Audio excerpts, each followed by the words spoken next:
watching Islam and Charles Oliveira, that was what a fight that was. Islam Makhachev must have the most incredible squeeze. His squeeze must be out of this world, because you see how quick Charles tapped once he clamped that on him. I mean, poof. He had all the points covered, and he just like, done. That dude is on another level. I mean, he is the truth. I was always impressed with him, but I mean, I was saying leading up to him getting a shot at the world title, he's the boogeyman of that division. He was the guy that everybody was saying like is the most dominant of all the contenders. And then when he tapped Dober, that was a big one. When he tapped Dan Hooker, that was a big one too. It's like the way he's tapping these guys who are these world-class fighters, and he's just fucking running through them. But the fact that he got on Oliveira and mounted him and then submitted him with an arm triangle, head and arm choke like that. Yeah, that's a statement. He submitted the guy with the most submissions in the history of the sport. And the way he did it was just, he was so fucking methodical and dominant. And Oliveira tested him. I mean, he got out of bad positions in the first round. He got back up to his feet, hit him with some good shots. But Makhachev, he's the fucking truth. You know, and interesting that he's going to fight Volkanovski next. That's kind of a crazy thing for Volkanovski to go right up to 55 from 45. Yeah. Islam Makhachev was sensational. Proved me wrong. Proved a lot of people wrong. Of course, he came in as the favourite, but a lot of people thought Charles Oliveira would win. And I was one of those people, and the reason being is because I thought, I am not going to underestimate this guy anymore, because Charles Oliveira, what he did, the run he went on was spectacular. And every time I thought he was going to lose, but he would always get the finish in spectacular style. And of course, going up against Islam Makhachev, it was a tough fight, but still I put my money on Charles, and Islam Makhachev proved myself and anyone else that did absolutely wrong. Islam Makhachev went out there tonight and dominated that fight from start to finish. And I'll just say this right now, that this is in no way any disrespect to Charles Oliveira, because I love the guy and the journey he's been on. And to come back after all those losses and become the champion and do it in such an exciting fashion. You know, if you watch me on here, I'm a huge fan. But even if they fought again, another 5 times, I don't think we would see anything different. The fight started and Charles Oliveira tried to take him down, and I respect that. He was trying to beat him at his own game. But trying to get a body lock takedown against somebody with the caliber of wrestling, the lifelong experience, the strength of hips, and the general balance and wrestling ability of an Islam Makhachev, certainly a body lock, you're never going to get that. So it was kind of a bad idea. He hit the ground, he threatened with a triangle straight away. Of course, he's known for the submissions. Islam did his homework, defended all of those submissions, and Charles never really got close to anything. Oliveira got back to his feet. They both landed some good shots. Islam looked very, very much improved and more polished on the feet tonight. You can see the hard work with Javier Mendez paying off. Looked great on the feet. Charles had a go. Ended up back on his back again. You know, rallied back to his feet though, which is something that we've not seen a lot of other people do. So Charles was there to fight. He showed up. He did everything he could, but he couldn't take him down.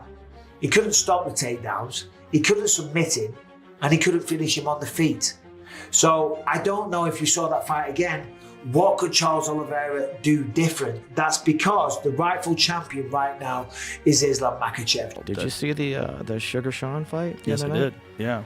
The look on his face at the end, I was like, he normally runs his mouth pretty good. He's a good old Arizona boy, but like he had that look on his face like, did I win that? Did I win? Like Well, he was very honest. He said, I'm going to have to watch this yeah afterwards to see if I actually won it. Yeah. A lot of people were shocked. Like, yeah. There's a video of Khabib watching the decision, and Khabib's like, How? Yeah. How did he win? How? Yeah, I was right there 50. I wasn't sure because I thought the other guy won, but I think the bigger takeaway is that he was in it. Oh, he was certainly in it against Petr Yan, who was a former champion, one of the best in the division by far, the #1 contender. And it was a very close fight. And he definitely hurt Petr in multiple occasions. Caught him with that big knee, rocked him. The question is, how much is the takedown worth? How much is control worth? Right. I assumed that when I saw all the takedowns, like then Yan won.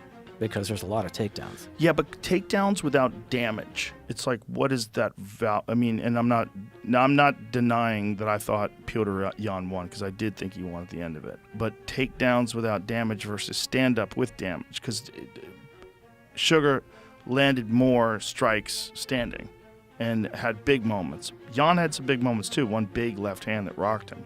The question is, like, how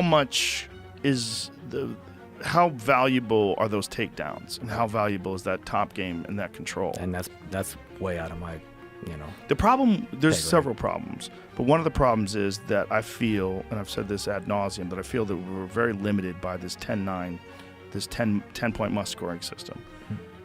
Because someone can win a round 10-9, and it can be a very close round, and someone can win a round clearly, and it can be 10-9. right. And that doesn't make any sense to me. And I see feel what you like mean, yeah. the system is designed for boxing, and it's a good system for boxing. I don't think it's a good system for MMA. I think MMA needs a much more comprehensive system. Like, if a guy can hold you down with no damage at all for 3 minutes versus a guy who holds you down and damages you for 30 seconds, or what's worth? Majority of a round on top of a guy. Even if you're not damaging him, how much is that worth?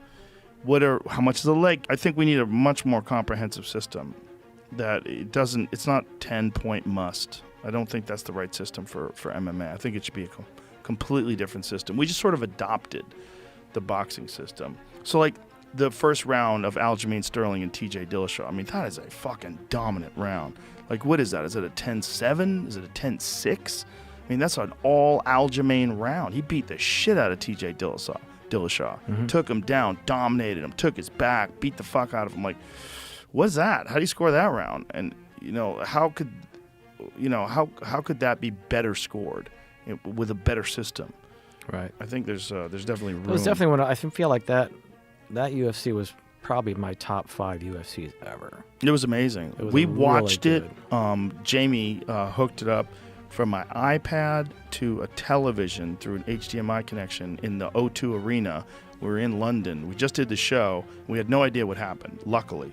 We got off stage, ordered food, and Jamie set up the iPad to a big screen TV that was in the room. We were all in there. It was like 20 of us in there watching. It was Don't tell fucking Dana. incredible. It was incredible. He'll sue you. No, he wanted me to. He gave me the fucking, gave me the link to it. I have a Fight Pass membership, but that's how we watched it. But it was such a good fight. And then